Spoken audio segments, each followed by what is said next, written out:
कटहल के पेड़ के नीचे सूतेली समधी के बहिनी हो। कटहल के पेड़ के नीचे सूतेली समधी के बहिनी हो। हे जी ऊपरा से गिरी गई लासा है, सीता राम से भजो।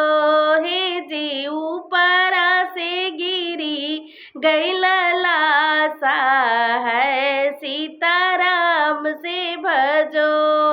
लसवा छोड़ावन गैला भैया हो, कावन भैया हो। लसवा छोड़ावन गैला भैया हो, कावन भैया हो। हे जीऊ नहू से जोड़ी लिहली नाता है, सीता राम से भजो। हे जीऊ नहू से जोड़ी लिहली नाता है, सीता